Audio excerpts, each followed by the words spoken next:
이사야는 유다의 주요 도시인 예루살렘에서 태어났다. 어릴 적부터 그는 제사장들, 통치자들, 상인들에 둘러싸여 있었다. 그는 성전 근처에 살면서 정치, 종교, 그리고 백성들의 문제에 관한 대화를 들었다.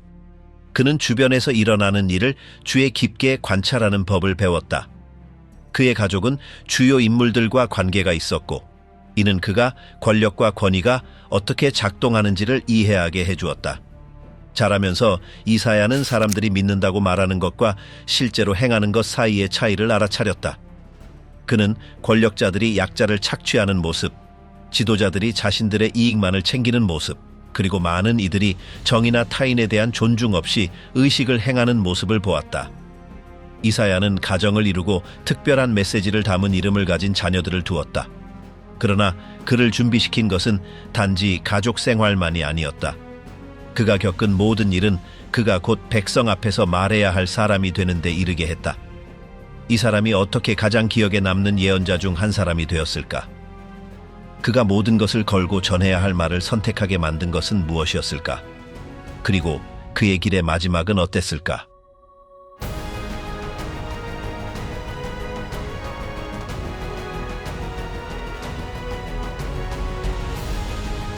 이사야, 권력과 불평등 사이의 청년기.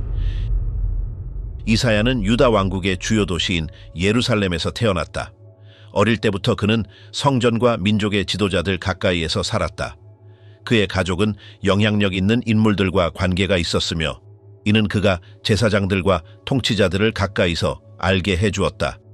그의 어린 시절에 대해서는 알려진 것이 많지 않지만, 이사야는 정치, 종교, 그리고 민족을 괴롭히는 문제들에 대한 대화를 들으며 자랐다. 예루살렘의 거리에는 상인들, 여행자들, 제사장들, 군인들이 가득했다. 성전은 종교 생활의 중심이었고, 그곳에서는 제사, 기도, 의식들이 행해졌으며, 이는 날들의 흐름을 조직했다. 그러나 그 끊임없는 활동 이면에는 불평등, 학대, 긴장이 숨어 있었다. 권력자들은 자신의 지위를 악용했고, 약자들은 보호받지 못한 채 남겨졌다. 많은 이들이 의식을 습관처럼 따르기만 했고, 실제로는 정의나 존중을 실천하지 않았다. 이사야는 가정을 이루었다. 그의 아내는 일부 이야기에서 여선지자로 언급되며 영적인 면에서 특별한 감수성을 그와 함께 나누었다. 그들은 백성을 위한 명확한 메시지를 담은 이름을 가진 자녀들을 두었다. 젊은 시절부터 이사야는 중요한 문제들에 관심을 보였다. 그는 본질적인 것이 외적인 규칙을 따르는 것이 아니라 정직함과 타인에 대한 배려로 행동하는 것임을 이해했다. 청년기 동안 이사야는 왕국 내부의 문제들이 외부의 위협과 뒤섞이는 것을 목격했다. 유다는 아시리아와 같은 강대국의 그늘 아래 살고 있었다. 왕들의 결정은 안전을 가져오기도 하고 재앙을 초래하기도 했다. 미래의 예언자는 주의 깊게 이를 지켜보았고, 백성의 안정이 단지 군대나 정치적 동맹에만 달려있는 것이 아니라 지도자들의 올바름과 하나님과의 관계에도 달려있다는 것을 이해했다. 예루살렘의 사회 분위기는 대조로 가득했다. 한편으로 도시는 전통을 지키며 축제, 제사, 기도를 이어갔고, 다른 한편으로는 부패와 불평등이 점점 더 분명해졌다. 이사야는 주변을 바라보며 사람들이 믿는다고 말하는 것과 실제로 행하는 것 사이에 거리가 있다는 것을 느꼈다. 이 초기 시기는 조용한 준비의 시간이었고, 비록 아직 예언자적 부름을 받지 않았지만 이사야는 주변에서 일어나는 일들에 대해 비판적인 시선을 키워가고 있었다. 성전과 권력의 중심과 가까운 위치는 그에게 일반 사람들과는 다른 시야를 제공해 주었다. 그 시기 유다를 다스린 왕은 우시아였다. 그의 통치 동안에는 발전의 순간도 있었지만 실수와 어려움도 존재했다. 이사야는 왕의 결정이 온 민족에 어떤 영향을 끼칠 수 있는지를 지켜보았다. 그는 겉모습만 유지해서는 충분하지 않다는 것을 알고 있었다. 백성의 미래는 지도자들과 공동체 모두의 진정한 진실성에 달려 있었다. 이사야의 청년기는 깊은 배움의 시간이었다. 그는 주목받고자 하지 않았지만 마음속에서는 올바른 리더십이 무엇인지에 대한 확고한 의식을 차곡차곡 쌓아갔다. 그는 약자들이 외면당하는 모습, 종교적 규칙들이 외형적으로만 지켜지는 모습, 권력자들이 자신들의 이익만을 추구하는 모습을 보았다. 이러한 하나하나의 경험이 그를 형성해갔다. 이사야는 많은 약속을 알고 있는 백성 사이에서 자랐지만 끊임없는 도전에도 직면했다. 그가 살았던 땅은 오랜 역사를 지닌 곳으로 진정한 믿음의 순간도 있었지만 고통스러운 타락의 순간들도 있었다.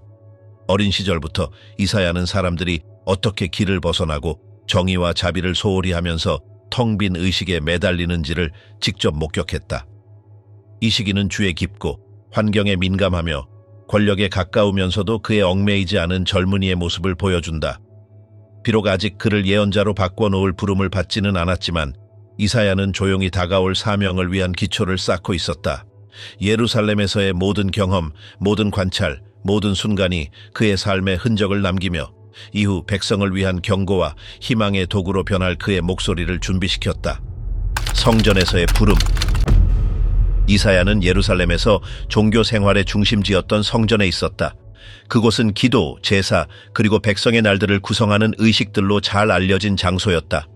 그러나 그날 일어난 일은 평범한 의식이 아니었다. 이사야는 그를 영원히 변화시킬 특별한 체험을 하게 되었다. 그 해는 우시야 왕이 죽은 해였으며 유다의 분위기는 긴장과 불확실함으로 가득했다. 권력의 공백, 외세의 위협, 내부의 불안이 도시에 무겁게 드리워져 있었다. 그때까지 관찰하고 깊이 생각해왔던 이사야는 성소 안에서 뜻밖의 환상으로 놀라움을 겪게 되었다. 그 앞에는 경이로운 장면이 펼쳐졌다. 주께서 높은 보좌에 앉아 계셨고 그 보좌는 어떤 세속 권세도 능가하는 위엄을 지니고 있었다. 그 주위에는 세라핌이라 불리는 천상의 존재들이 있었고 그들은 하나님의 거룩하심을 선포하고 있었다. 그들의 목소리는 성전의 문지방을 떨리게 했고 그 자리는 연기로 가득 찼다. 이사야는 두려움을 느꼈다. 인간은 하나님의 직접적인 임재 앞에 자신의 미약함과 나약함을 인정하지 않고서는 설 수 없다는 것을 그는 알고 있었다. 그 순간 세라핌 중 하나가 제단에서 집은 불탄 숯을 가지고 이사야에게 다가왔다. 그의 입술을 만지며 그의 죄가 사해졌다고 선포했다. 이 행위는 단순한 상징적인 제스처가 아니었다. 그것은 이사야가 새로운 사명을 시작할 준비가 되었음을 의미했다. 그때 한 음성이 들려왔다. 내가 누구를 보내며 누가 우리를 위하여 갈꼬? 이사야는 주저하지 않고 대답했다. 내가 여기 있나이다. 나를 보내소서. 그 말로 인해 지금까지 단순한 관찰자에 머물렀던 이 사람은 이제 하나님의 사자가 되었다. 그가 받은 사명은 결코 쉬운 것이 아니었다. 그는 대부분이 귀 기울이지 않을 백성에게 말을 전해야 했다. 그의 말은 환영받지 않을 것이며 그 사회의 결점과 불의, 모순을 드러내게 될 것이었다. 하나님은 많은 이들이 귀를 막고 눈을 감을 것이라고 경고하셨지만 그럼에도 이사야는 자신의 임무를 수행해야 했다. 그는 확고히 그 부름을 받아들였다. 그의 사명은 다른 이들의 반응에 좌우되지 않고 자신이 받은 메시지에 대한 충실함에 달려 있었다. 그날 이후 이사야는 다른 시선으로 예루살렘을 걷기 시작했다. 이제 그는 자신이 말하는 경고와 메시지가 성전에서 체험한 그 만남의 무게를 지니고 있다는 것을 알고 있었다. 그는 자신의 말이 아닌 더 위대한 존재의 대변인으로서 말하고 있었다. 그는 인기를 바라지도 인정을 구하지도 않았다. 그의 역할은 받은 사명에 충실하는 것이었으며 그것이 거절당하거나 오해받는 것을 의미하더라도 감수할 각오가 되어 있었다. 이사야는 자신의 메시지가 지도자들과 일반 백성 모두에게 전달되어야 함을 깨달았다. 그의 목소리는 궁궐에서, 거리에서, 성전에서, 그리고 부정의와 부패, 위선이 드러나는 어느 곳에서든 울려 퍼져야 했다. 그는 모든 말이 중요하며 행동할 시간은 무한하지 않다는 것을 알고 있었다. 그 환상은 단지 사명을 주는 것이 아니었다. 그것은 하나님의 거룩함이 모든 인간의 권위 위에 있다는 사실을 보여주었다. 이사야가 본주는 단순히 정치적 결정의 후원자가 아니었다. 그분은 타협 없는 정의와 올바름을 요구하시는 분이었다. 예언자로서의 길을 시작하며 이사야는 정결한 마음을 가졌고 동시에 위험도 인식하고 있었다. 그는 불편한 진실이 적을 만들 수 있다는 것을 알았다. 하나님의 이름으로 말하는 것이 자신을 안전하게 해주지 않는다는 것도 알고 있었다. 그럼에도 불구하고 그는 그 길을 택했고 자신의 임무를 수행하는 것이 위험을 피하는 것보다 더 중요하다는 확신 속에서 나아갔다. 그때부터 이사야는 단순한 말의 사람이 아니라 끝까지 사명을 수행할 각오가 되어 있는 인물로 알려지게 되었다. 하루하루가 새로운 도전이었다. 만남마다 그는 그 성스러운 순간에 들었던 말을 다시 외칠 기회를 얻었다. 진정한 변화의 필요성, 본질로 돌아가야 할 필요성. 성전에서의 부름은 그의 성품, 용기, 신앙을 시험하는 새로운 여정의 시작이었다. 이사야는 비록 모든 이가 귀 기울이지 않더라도 자신의 의무는 말하는 것임을 알았다. 그리고 그는 그렇게 했다. 확신을 가지고 한 걸음씩 나아가며 자신의 목소리를 넘는 메시지를 전했다. 예언자의 첫걸음, 자녀들, 표징들, 그리고 초기의 경고들. 성전에서의 부름 이후 이사야는 자신의 백성에게 전해야 할 구체적인 표징들을 받기 시작했다.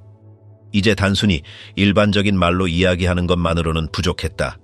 그는 사명의 실제적인 시작을 알리는 명확하고 눈에 보이는 표징들을 제시해야 했다. 그 중에서도 가장 눈길을 끈 요소 중 하나는 그의 자녀들에게 지어진 이름들이었다. 각각의 이름은 그가 전해야 할 메시지와 직접적으로 연결된 의미를 담고 있었다. 첫째 아들의 이름은 스알야숲으로 남은 자가 돌아오리라는 뜻이다. 이 이름은 우연히 선택된 것이 아니었다. 이는 유다가 재앙을 겪을지라도 언제나 소수의 충실한 남은 자가 살아남아 돌아올 것이라는 희망의 상징이었다. 이사야는 자신의 사명이 단지 재난을 선포하는 것에 그치는 것이 아니라 주님을 신뢰하는 이들에게 희망이 있다는 사실을 상기시키는 것임을 알고 있었다. 그 후 둘째 아들 마헬살랄 하스바스가 태어났고 그의 이름은 빨리 약탈하고 신속히 노략하라는 의미였다. 이 강렬한 이름은 다마스쿠스와 사마리아를 비롯한 적들이 신속히 패배할 것이라는 경고였다. 이사야는 이 이름들이 단순한 개인적 선택이 아니라 공동체에게 전하는 하나님의 메시지를 담은 도구임을 이해하고 있었다. 그의 자녀들의 이름이 불릴 때마다 사람들은 하나님의 경고와 그로 인한 결과를 상기하게 되었다. 이러한 가족 내의 표징들 속에서 이사야는 처음으로 대중에게 경고를 전하기 시작했다. 그는 단지 일반적인 잘못을 비판하는 데 그치지 않고 예루살렘을 위협하는 구체적인 문제들을 지적했다. 고위층의 부패, 점점 심화되는 불평등, 종교적 위선, 위험한 정치적 동맹들이 그의 주된 비판 대상이었다. 그의 언어는 직설적이고 거침이 없었다. 그는 듣기 좋으라고 말하지 않았고 자신에게 맡겨진 사명을 충실히 이행하고자 했다. 이 초기 단계에서 가장 중요한 사건 중 하나는 그가 아하스 왕 앞에 나아갔던 순간이었다. 이사야는 왕에게 주님의 도움을 확인할 수 있는 표징을 요청할 기회를 주었다. 그러나 아하스는 하나님을 시험하지 않겠다며 거절했다. 이사야는 그 자리에서 물러서지 않고 임마누엘의 표징을 선포했다. 이는 한 아이가 태어나 하나님의 임재가 백성과 함께함을 상징하는 메시지였다. 이 말은 매우 중요한 의미를 지녔다. 지도자들이 믿음이 없더라도 하나님은 유다를 향한 동행의 약속을 여전히 유지하고 계시다는 증표였기 때문이다. 이사야는 단지 집 안에서 말로만 사역하지 않았다. 그는 자신의 경고를 강화하기 위해 공개적으로 상징적인 행위들을 수행하기 시작했다. 어느 날 그는 맨발에 포로 복장을 하고 3년 동안 길을 다녔다.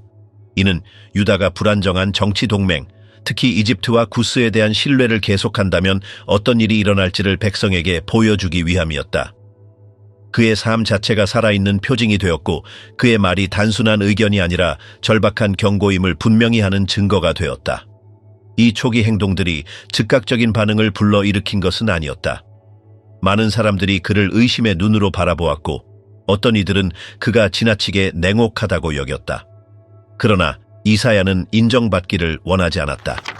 그는 자신의 임무가 경고를 전하는 것이며 그것이 공동체나 권력자들과의 관계에서 그를 불편한 위치에 놓이게 하더라도 감수할 준비가 되어 있었다. 그의 모든 말과 행동, 상징적 행위는 하나의 목적을 향해 있었다. 바로 아직 반응할 수 있는 사람들의 눈을 뜨게 하는 것이었다. 이러한 첫걸음들은 이사야를 인정받는 동시에 두려움의 존재로 자리매김하게 만들었다. 그는 단지 이론을 말하는 예언자가 아니었다. 그는 자신의 가족, 자녀들의 이름, 눈에 보이는 표징들, 공적인 행위들을 통해 명확한 메시지를 전달했다. 즉, 백성은 외적인 모습에 의존하지 말고 주님과의 진실된 관계로 돌아와야 한다는 것이다. 그렇지 않으면 심판은 피할 수 없었다. 이 시기를 거치며 이사야는 자신의 길이 결코 평탄하지 않을 것임을 분명히 알게 되었다. 백성의 저항, 지도자들의 거절, 그리고 그가 전달해야 할 메시지의 강도는 그의 삶 전반에 걸쳐 그를 따라다닐 것이었다. 그럼에도 불구하고 그는 멈추지 않았다. 그가 전하는 모든 표징과 경고는 자신이 결코 외면할 수 없는 더 큰 부름의 일부였다. 이렇게 이사야는 한 걸음 한 걸음씩 그의 시대에서 가장 영향력 있는 예언자 중 한 사람으로서의 사명을 쌓아가기 시작했다. 아하스를 대면하다. 이사야는 자신의 예언자 사역 중 가장 긴장된 순간 중 하나를 아하스 왕의 통치 기간 동안 맞이했다. 그 시기는 유다에게 위기의 때였다. 다마스쿠스와 사마리아의 위협이 더욱 거세졌고 전쟁의 소문이 예루살렘 거리마다 가득했다. 왕은 초조함 속에 필사적인 동맹을 찾고 있었고 심지어는 자신의 왕위를 지키기 위해 아시리아와 같은 외세와의 협력도 고려하고 있었다. 이사야는 사명에 충실한 채 아하스에게 명확한 메시지를 가지고 다가갔다. 그는 왕에게 주님께 징조를 요청할 기회를 주었고 인간의 동맹 없이도 보호가 가능하다는 것을 확신할 수 있도록 해주려 했다. 그러나 왕은 두렵거나 혹은 의심이 많았던지 그 징조를 요청하길 거절했다. 이사야는 물러서지 않았다. 그는 임마누엘이라는 이름을 가진 아이의 징조를 선포했다. 그 이름은 하나님이 백성과 함께 계신다는 뜻이었다. 이 선포는 단순한 예언 그 이상이었다. 그것은 진정한 안전이 정치적 협정이 아닌 주님에 대한 충실함에서 비롯되어야 한다는 분명한 경고였다. 그 사이에도 아하스는 동맹을 고려하고 있었다. 그는 다마스쿠스와 사마리아의 연합 군사력을 두려워하여 아시리아 왕에게 신하임을 선언하는 서신을 보냈다. 이 협정을 확정짓기 위해 그는 성전과 궁전의 보물을 조공으로 보내기까지 했다. 이러한 움직임을 지켜보던 이사야는 그 결정들이 어떤 결과를 초래할지를 알고 있었다. 그는 외세에 의존하는 위험한 선택의 본질을 잘 알고 있었고 그 잘못된 신뢰는 유대 이익보다는 해를 가져올 수 있다고 경고했다. 이사야는 단지 말을 전하는 사람만은 아니었다. 그의 존재 자체가 지금 무엇이 위태로운지를 상기시키는 끊임없는 표징이었다. 그가 왕 앞에서 말할 때마다, 궁전의 뜰을 지날 때마다 그는 빠르고 쉬운 해결책에 의존하려는 유혹에 저항하는 입장을 상징했다. 이사야는 진정한 구원이 외부 군대가 아닌 올바른 길로 돌아가며 백성과 하나님 사이에 깨어진 관계를 회복하는 데서 온다고 믿고 있었다. 날이 갈수록 아하스의 결정은 계속 쌓여갔다. 그는 종교적인 측면까지 바꾸며 외국의 풍습에 맞춰 제단과 종교적 실천을 조정했다. 이사야는 백성의 마음이 점점 본질에서 멀어지는 것을 보며 자신의 메시지를 더욱 절박하게 외쳤다. 하지만 그의 역할은 강요하는 것이 아니라 경고하는 것이었다. 이러한 긴장 속에서도 이사야는 결코 침묵하지 않았다. 그는 왕이나 그의 조언자들의 환심을 사려 하지 않았다. 많은 사람들이 그를 의심의 눈으로 바라보고 그의 말이 불편하게 들리며 경고가 지나치게 강하게 느껴지는 것을 그는 알고 있었다. 그럼에도 불구하고 이사야는 계속 나아갔다. 그는 자신이 맡은 임무를 수행해야 한다는 확신 속에 살고 있었다. 그 시기에 이사야는 정치적 폭풍 한가운데에서 확고한 목소리로 자리매김했다. 비밀리에 동맹이 형성되고 압박 속에 결정이 내려지는 동안에도 그는 진정한 힘이 조약이나 군대가 아니라 충성심과 정의에 있다는 사실을 계속 상기시켰다. 이사야와 아하스 사이의 이야기는 불편한 메시지를 전달하는 자가 겪는 어려움을 잘 보여준다. 이사야는 왕을 몰아내거나 그 자리를 차지하려는 것이 아니었다. 그러나 동시에 그는 섣부른 결정들이 백성을 파멸로 이끌고 있음을 보며 침묵할 수 없었다. 그는 말할 때마다 자신이 받은 사명에 대한 충성을 다시 확인했고 그 경고들이 닫힌 귀에 사라질 수 있다는 사실을 알면서도 포기하지 않았다. 그 시절 유다 왕국은 두려움의 그늘 아래 있었다. 외세의 위협, 적의 군대, 내부의 긴장. All of this pushed the nation toward collapse. 그런 상황 속에서도 이사야는 흔들리지 않았다. 그는 진정한 해결책이 공허한 인간의 해법이 아니라 정치적 조약보다 더 크신 분을 향한 신뢰로 돌아가는 것임을 확신하고 있었다. 히스기야 시대, 아시리아에 맞선 저항과 전쟁의 신탁들. 히스기야가 유다의 왕위에 올랐을 때 이사야는 이미 잘 알려진 인물이었다. 그러나 이 새 왕 아래에서 예언자의 역할은 더욱 중요해졌다. 정치적 긴장은 위험한 수준에 이르렀고 아시리아는 이미 지역의 지배적인 강국이 되어 있었다. 이웃 왕국들 가운데 많은 이들이 이집트를 향한 동정심에 이끌려 반란을 꿈꾸고 있었다. 이사야는 자신의 경험과 통찰을 바탕으로 이런 움직임들이 매우 위험하다는 것을 알고 있었다. 히스기야 통치 초기에 이사야는 신중함의 메시지를 유지했다. 그는 외세와의 동맹이나 공개적인 반란을 지지하지 않았다. 이사야는 진정한 안보의 기반은 인간의 군대나 약속이 아니라 주님에 대한 신뢰라고 확신했다. 그 사이 긴장은 고조되었다. 서기전 713년부터 711년 사이에 있었던 블레셋 도시들의 반란은 이러한 분위기를 단적으로 보여주는 사례였다. 이사야는 이에 대한 표징으로 3년 동안 맨발에 반쯤 벗은 모습으로 다녔는데 이는 백성이 아시리아에 맞서 이집트와 구스를 신뢰할 경우 어떤 일이 닥칠지를 보여주기 위한 것이었다. 정점은 사르곤 2세의 후계자인 사네립이 공격을 개시했을 때 찾아왔다. 아시리아 군대는 빠르고도 잔인하게 진군하며 광대한 지역을 제압했다. 예루살렘도 직접적인 위협을 받게 되었다. 아시리아는 단순히 군사적 힘만을 내세운 것이 아니라 심리적 굴욕을 주는 전략도 병행했다. 사네립은 히스기야에게 보낸 편지에서 주님이 유다를 구원할 수 있는 능력이 없다고 조롱하며 이미 정복된 민족들의 신들과 동일하게 격하시켰다. 이 편지들은 공개적으로 낭독되며 군인들과 백성 모두의 사기를 꺾으려는 의도로 작성되었다. 이 시점에서 이사야는 자신의 메시지에 충실했다. 당황하지 말 것, 마지막 순간의 동맹을 찾지 말 것, 굴복하지 말 것. 그는 왕에게 평정심을 유지하고 믿음을 지키며 주님이 이 도성을 지켜주실 것이라는 확신을 갖도록 조언했다. 이사야와 히스기야는 성전에서 함께 간절한 기도를 올렸다.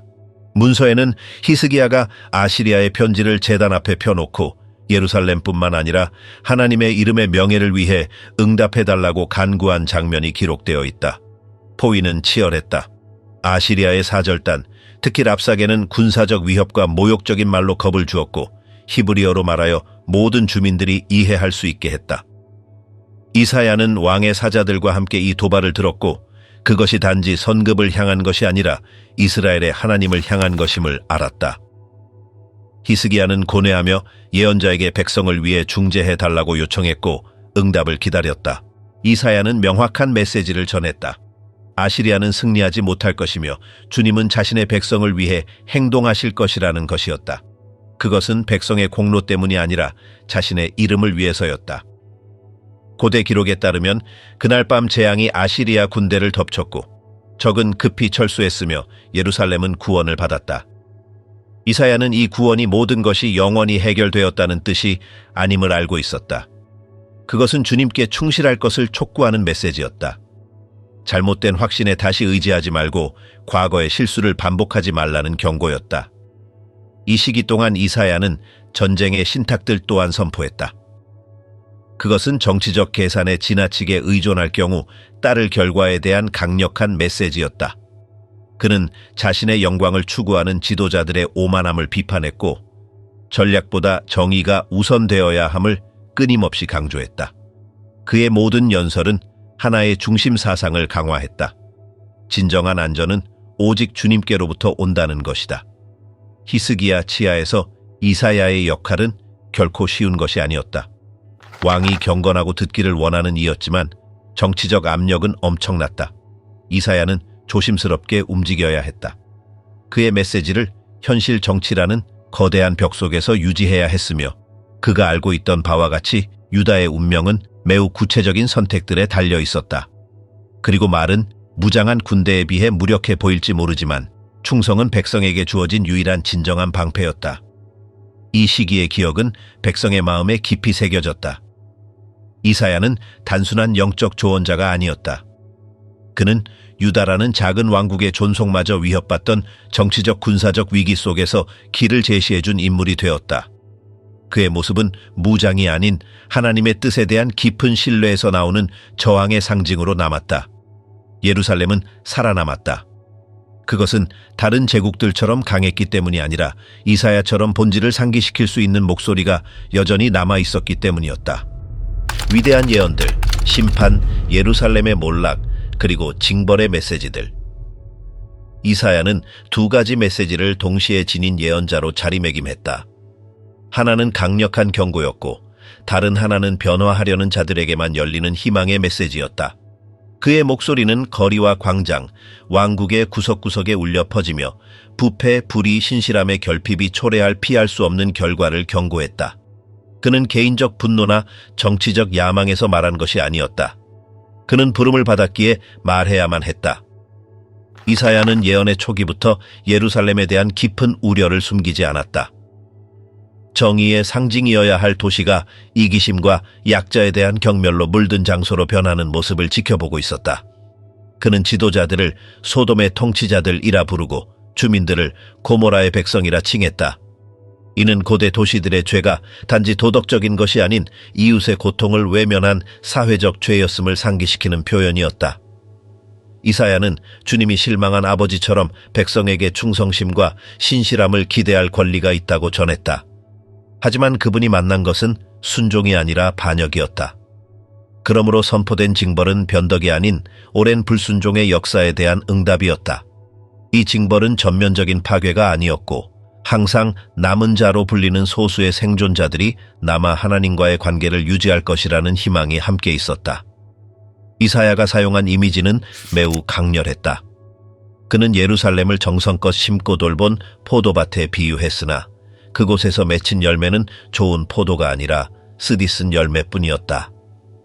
이는 주님의 깊은 실망을 보여주는 그림이었다. 지도자들과 사회 엘리트들은 교만함에 사로잡혀 머리를 높이 들고 있었으며 백성은 고통 속에 놓여 있었다.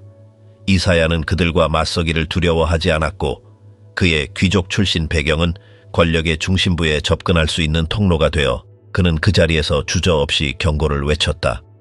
이사야는 자신의 시대에만 말을 한 것이 아니었다. 그의 심판의 말들과 몰락의 위협은 미래 세대들에게도 향해 있었다. 그는 예루살렘이 변화하지 않으면 약탈과 파괴, 그리고 유배를 피할 수 없을 것이라고 선포했다. 소돔과 고모라의 비유는 단지 비유가 아니라 가장 축복받은 장소도 그 길을 바로잡지 않으면 무너질 수 있다는 엄연한 경고였다.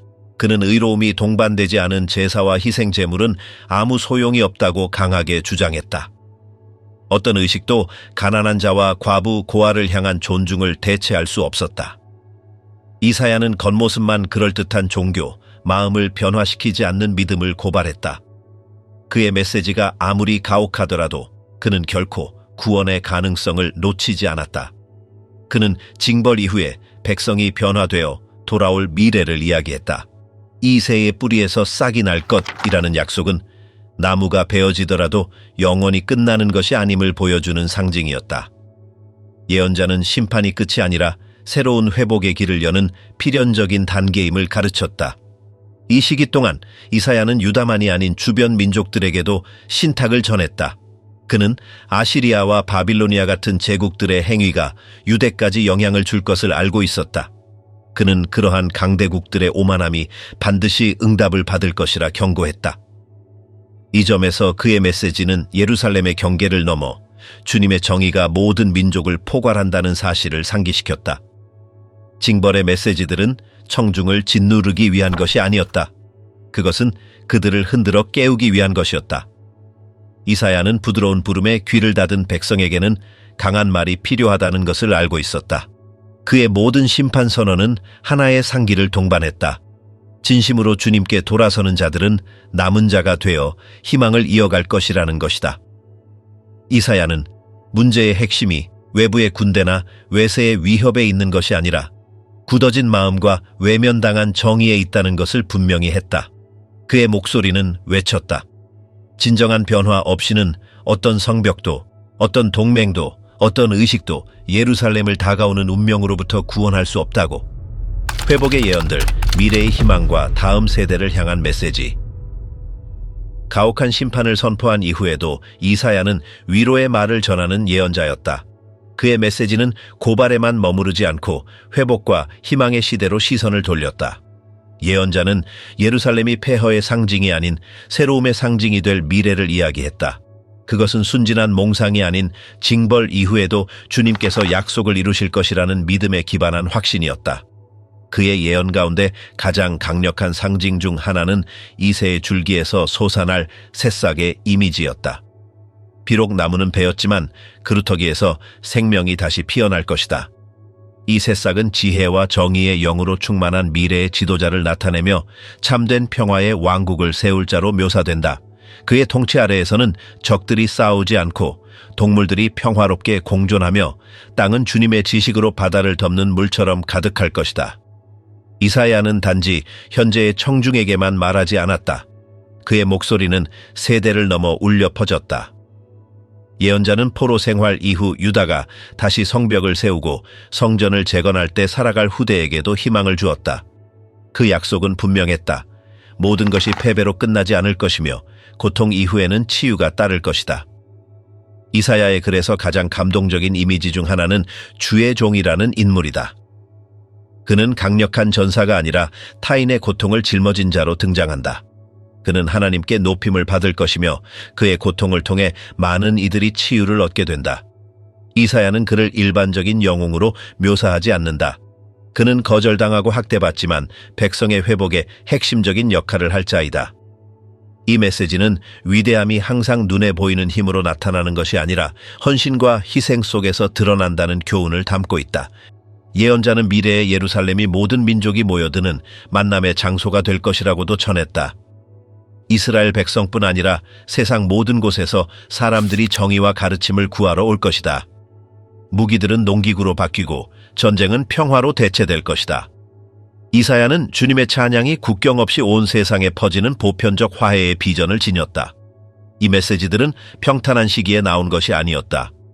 이사야는 외적 위협, 내부의 정치적 위기, 그리고 미래에 대한 깊은 불안 속에서 이 말을 전했다. 그러나 그는 하나님이 백성을 잊지 않으셨음을 거듭 강조했다. 위로의 말, 희망의 노래, 회복의 약속은 역사가 파괴로 끝나지 않는다는 사실을 상기시키는 것이었다. 그의 글에는 승리와 기쁨의 찬양이 담겨 있으며 백성은 그들의 해방이 자신들의 힘이 아닌 주님의 변함없는 사랑 덕분임을 깨달아야 했다. 이사야는 즉각적인 현실을 넘어 더 나은 미래를 신뢰하라고 권했다. 충실한 종들은 대적자들과 구별될 것이며 새 예루살렘은 정의와 평화가 다스리는 곳이 될 것이다. 예언자의 비전에는 강력한 이미지들이 등장한다. 이리와 어린 양이 함께 풀을 뜯고 사자가 소처럼 짚을 먹으며 아이가 뱀굴 옆에서 두려움 없이 노는 모습들이다. 이 모든 장면은 새싹의 통치 아래 세상이 완전히 변할 것이며 두려움과 폭력으로 맺어진 관계들이 조화로 바뀔 것임을 상징한다. 이사야는 과거의 상처를 외면하지 않았다. 그는 죄와 죄책감, 고통을 인정했지만 거기에 머물지 않았다. 그는 백성이 잘못을 배우고 새로운 길로 나아갈 것이라고 선포했다. 중심 메시지는 희망이 가능하다는 것이다. 그것은 백성이 자격이 있어서가 아니라 하나님이 진심으로 그를 찾는 자들을 위해 행동하기로 결정하셨기 때문이다. 또한 이사야는 새 하늘과 새 땅이라는 개념을 제시했다. 그곳에서는 기쁨이 울음을 대신하고 정의가 영구히 피어날 것이다. 그는 생명으로 가득 찬 회복된 예루살렘을 상상하라고 초대하며 다시는 통곡 소리가 들리지 않고 부당한 고통이 눈앞에 보이지 않게 될 것이라 말했다. 그의 말은 단지 외적인 환경의 변화가 아니라 주님께 충실한 자들의 마음속에서도 변화가 일어날 것임을 강조했다. 이렇게 이사야의 회복 예언은 수많은 세대를 위한 등불이 되었다. 가장 어두운 순간에도 빛이 비출 여지가 있음을 기억하게 했다. 그리고 충실함은 비록 조용할지라도 항상 그 보상을 받게 된다는 것을 상기시켰다. 상징적 행위, 공개적인 몸짓, 그리고 어려운 메시지들. 이사야는 단지 말만 한 예언자가 아니었다. 그는 행동했다. 그의 메시지는 말로만 머무르지 않았고 주변 사람들에게 강한 인상을 남기는 눈에 띄는 몸짓으로 표현되었다. 가장 인상 깊은 행동 중 하나는 블레셋의 반란 시기에 있었다. 그는 3년 동안 맨발로 포로의 복장을 하고 거리를 걸었다. 이 행위는 단순한 기행이 아니었다. 그것은 강력한 경고의 표징이었다. 유다가 계속해서 이집트와 구스 같은 위험한 동맹에 의지하며 아시리아로부터 구원을 기대한다면 어떤 일이 벌어질지를 보여주는 예언적 행위였다. 이 공개적인 행동은 놀라움과 불편함, 그리고 거부감을 불러일으켰다. 명문가 출신의 이사야가 굳이 그런 식으로 자신을 드러낼 필요는 없었지만 그는 그럴 수밖에 없다고 느꼈다. 단지 말로는 더 이상 충분하지 않았다. 백성은 경고에 익숙해져 무감각해졌고 반응하지 않았다. 그는 다가올 현실을 몸소 보여주어야 했다. 이사야는 이러한 몸짓이 자신의 사명의 연장선임을 잘 알고 있었다. 그는 스스로를 드러내고자 하는 목적이 아니었다. 그는 잠든 양심을 흔들고자 했다. 그가 맨발로 걸을 때, 그가 초라한 모습으로 나타날 때, 그는 잘못된 길을 바로잡지 않는 자들이 맞이할 미래를 대표하고 있었다.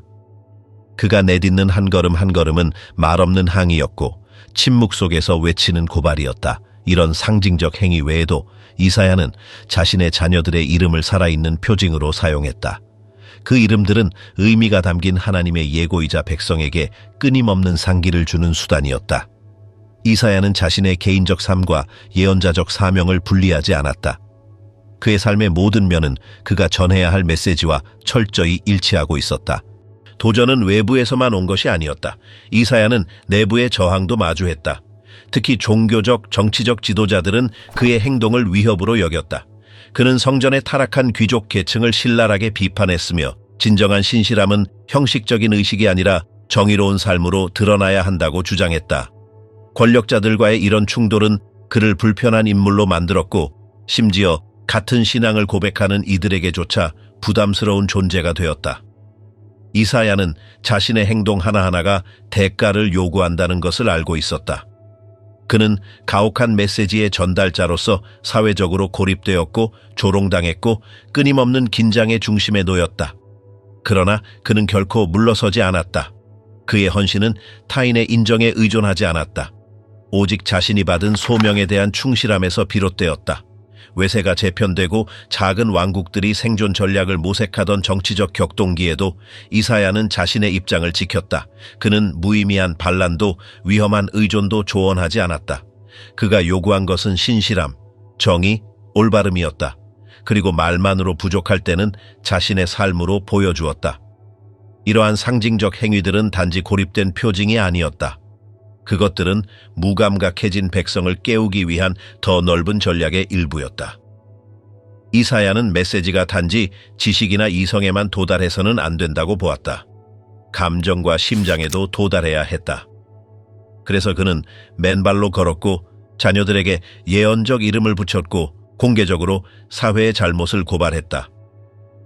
이 시기에 이사야는 예언자이자 전달자이자 살아있는 상징 그 자체가 되었다.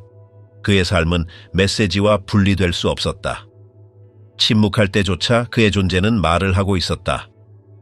그가 직면한 도전은 매우 컸지만 그는 자신에게 맡겨진 과업을 완수해야 한다는 확신 속에서 모든 어려움을 받아들였다. 불편한 인물, 지도자들과의 갈등, 그리고 백성의 반응. 이사야는 당시 사회에서 결코 눈에 띄지 않는 인물이 아니었다. 처음부터 그의 직설적인 메시지와 경고는 권력자들과의 긴장을 유발했다. 정치적, 종교적 지도자들은 그를 불신의 눈으로 바라보았다. 그는 부패를 비판했고 지도자들의 오만을 고발했으며 불의한 관행들을 명확히 지적함으로써 많은 이들을 불편하게 만들었다.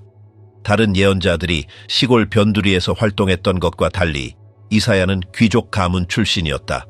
이 배경 덕분에 그는 왕궁과 성전 가까이에서 활동할 수 있었다. 그러나 이 특권은 그를 위험한 존재로 보는 시선에서 보호해주지 못했다. 그가 엘리트 계층을 향해 던진 비판은 거침없었다. 그는 예루살렘을 소돔의 통치자들이요 고모라의 주민들이라 부르며 도덕적 타락의 수준을 상징적이고 충격적인 언어로 폭로했다. 백성들은 두려움과 거부감이 섞인 반응을 보였다. 많은 이들은 그를 지나치게 과장된 전령으로 여겼고 현실의 삶이 계속되는 동안 멀리 있을지도 모를 심판을 말하는 그의 예언은 잘 와닿지 않았다. 종교 지도자들은 질서를 유지해야 한다는 이유로 그를 불안정한 목소리로 간주했으며 사회의 평화를 흔드는 존재로 보았다. 이사야는 자신의 말을 부드럽게 하려 하지 않았다. 그는 권력자들뿐만 아니라 불의에 동참하거나 외면하는 평범한 시민들도 꾸짖었다. 성전의 뜰에서 그의 존재는 불편했다. 그는 외적인 의식을 비판하는 데 그치지 않고 태도의 실질적인 변화 없이는 제사도 무의미하다고 강조했다. 그의 말은 종교 실천의 중심을 정면으로 때렸다. 가난한 자를 멸시하면서 동물을 바치는 것이 무슨 의미가 있는가? 궁핍한 이웃을 외면하면서 반복되는 의식이 무슨 소용인가? 이사야는 주님과의 관계는 상징적 행위가 아니라 정의로운 행동으로 표현되어야 한다고 주장했다. 이사야는 왕의 조언자들이나 다른 예언자들과도 자주 충돌했다. 일부는 모든 것이 잘 될 것이라고 안심시키는 평화로운 메시지를 전했다. 반면 이사야는 부드러운 말을 하지 않았다. 그는 심판, 교정, 잘못된 결정의 결과를 마주해야 할 필요성을 외쳤다. 이는 그를 분열적인 인물로 만들었다. 소수는 그의 용기를 존경했지만 다수는 그의 날카로운 언어를 거부했다. 그럼에도 불구하고 이사야는 멈추지 않았다. 그는 예언자의 길이 모두에게 호감을 사는 길이 아님을 알고 있었다. 그의 임무는 그에게 맡겨진 메시지를 전달하는 것이었고 그것이 친구를 잃고 사회적 유대를 끊으며 고립되는 결과를 낳더라도 감내할 준비가 되어 있었다. 갈등은 극에 달했고 동시대 사람들 사이에서는 그에 대한 진의에 대한 의심과 소문이 돌기도 했다. 어떤 이들은 그가 괜히 두려움을 조장한다고 비난했고 또 다른 이들은 그를 선동자로 보았다. 이사야의 대응은 단호했다. 그는 권력자들의 인정을 구하지 않았고 백성의 인기도 바란 것이 아니었다. 그의 충성은 오직 그가 받은 사명에 있었다. 비판이 거세질수록 그는 더욱 확고해졌다. 이사야는 진실이 불편한 것임을 알고 있었지만 그 불편함을 직면하지 않고서는 변화가 일어날 수 없다는 사실도 알고 있었다. 이 시기를 지나며 이사야는 핵심적인 인물로 자리 잡았다. 그러나 그는 항상 논란의 중심에 있었다. 그에 대해 아무런 의견도 없는 사람을 찾기란 어려웠다. 어떤 이에게 그는 용감한 길잡이였고 다른 이에게 그는 듣고 싶지 않은 진실을 반복하는 성가신 존재였다. 예루살렘의 거리를 걷는 이사야는 자신이 말하는 한마디 한마디가 오해와 거절을 불러올 수 있다는 사실을 알면서도 마지막까지 자신의 소명을 다하기 위해 묵묵히 걸음을 이어갔다. 므낫세 시대의 순교, 잔혹한 최후의 전승과 외경 속의 다양한 이야기. 삶의 마지막에 이르러 이사야는 자신의 사명 가운데 가장 고통스러운 시기를 맞이했다. 히스기야의 죽음 이후 유다의 왕위는 왕국 역사상 가장 문제가 많았던 왕 중 하나인 므낫세에게 넘어갔다. 새로 즉위한 이 왕은 아버지의 개혁을 이어가기는커녕 이사야가 수년간 경고해왔던 행위들을 그대로 받아들였다. 므낫세의 통치 아래에서는 이방 제단과 이교적 관습이 급속히 확산되었고 이는 예언자가 오랫동안 지적해온 파멸의 길이었다. 이미 고령이 된 이사야는 그럼에도 침묵하지 않았다. 그는 위험한 상황 속에서도 계속해서 불의를 고발했고 지도자들의 잘못을 지적했다. 그러나 정치적 분위기는 한층 더 억압적이 되었고 므낫세는 히스기야처럼 듣고자 하는 태도를 보이지 않았다. 과거에 존경받던 이사야는 이제 궁정의 불편한 존재로 낙인 찍혔다. 성경 본문은 이사야의 죽음에 대한 구체적인 내용을 전하지 않지만 외경 문헌들, 특히 예언자들의 생애 바이테 프로페타룸 로모로 알려진 고대 기록은 충격적인 이야기를 전하고 있다. 이 전승에 따르면 이사야는 므낫세의 명령으로 박해를 받았다. 그 주된 이유는 이사야가 끊임없이 우상 숭배 행위를 비판했기 때문이었다. 왕은 이러한 도전을 더 이상 참을 수 없었다. 이야기에 따르면 이사야는 추격을 피해 나무 안에 숨었고 발견된 후에는 그 자리에서 끌려나와 잔혹한 처형을 당했다. 그는 톱으로 몸이 둘로 갈라지는 형벌을 받았다. 이 처형 방식은 고대 문헌에서 간결하게 서술되어 있지만 유다 역사에서 예언자가 겪은 가장 잔혹한 순교로 기억된다. 랍비 전통에서도 이러한 운명이 언급된다. 탈무드와 중세 유대 주석들에는 이사야가 왕을 거스르는 말을 했다는 이유로 처형당했다는 내용이 포함되어 있다. 그는 하나님께 대한 절대적 순종의 자세를 끝까지 유지했으며 인간의 권력이 하나님의 원칙을 어길 때 이에 굴복하지 않았다. 각 전승마다 세부 내용은 다르지만 모두 이사야가 자신의 충실함 때문에 극단적인 거절과 탄압을 겪었다는 점에서는 일치한다. 그의 죽음 직후에 무슨 일이 있었는지, 그의 제자들이 어떤 운명을 맞았는지는 자세히 전해지지 않는다. 분명한 것은 이사야가 청년 시절부터 지켜온 사명을 마지막 순간까지 결코 포기하지 않았다는 사실이다. 그는 자신의 역할을 벗어나지 않았고 그 메시지를 결코 완화하지 않았으며 권력자들의 압박에도 굴복하지 않았다. 그의 육신은 제거되었을지 몰라도 그의 존재는 이후의 전승들 속에서 살아남았다. 그의 생애와 말, 행동은 죽음과 함께 사라지지 않았다. 이사야를 언급하는 문헌들, 그의 이야기를 보존한 전통들, 그의 예언을 이어 전달한 기록들은 그가 마지막 순간까지 부름받은 사명에 충실했던 인물임을 증언한다. 이사야의 기억은 단지 성경에만 남은 것이 아니라 그의 민족의 문화적 기억 속에 뿌리내렸다. 그는 타협하지 않았고 두려움에 굴복하지 않았던 인물로 기억된다. 그의 비극적인 운명은 영적 사명을 지키기 위해 어떤 대가를 치러야 하는지를 상징적으로 보여주는 사례로 남았다. 이렇게 이사야의 생애는 끝이 났다. 예루살렘에서 백성에게 말했고 왕들에게 도전했으며 어려운 메시지를 전했고 마침내 자신이 믿은 배 충실하기 위해 잔혹한 죽음을 감수했던 사람, 그가 바로 이사야였다. 이사야는 자신의 이야기를 분명한 행적, 단호한 결정, 그리고 눈에 보이는 결과들로 채우며 마무리했다. 그는 다른 이들이 침묵할 때 말했고 많은 이들이 위험을 피하려 할 때 행동했으며 모든 것이 자신을 거스르는 듯 보일 때에도 자신의 메시지를 끝까지 지켰다. 그의 삶은 단지 그가 살았던 연대에 국한되지 않았다. 그의 말과 행동은 그 이후로 수많은 사람들에게 참고점이 되었고 세대를 넘어 국경을 넘어 세기를 지나 이어지는 전통과 가르침 속에서 그를 만날 수 있었다. 그는 화려하게 치장된 영웅으로 남은 것이 아니라 어려운 상황 속에서도 일관됨을 잃지 않은 본보기로 기억되었다. 이사야의 기억은 박수갈채도 즉각적인 보상도 없는 상황에서도 사명에 충실한다는 것이 무엇인지를 보여주는 이정표와 같다.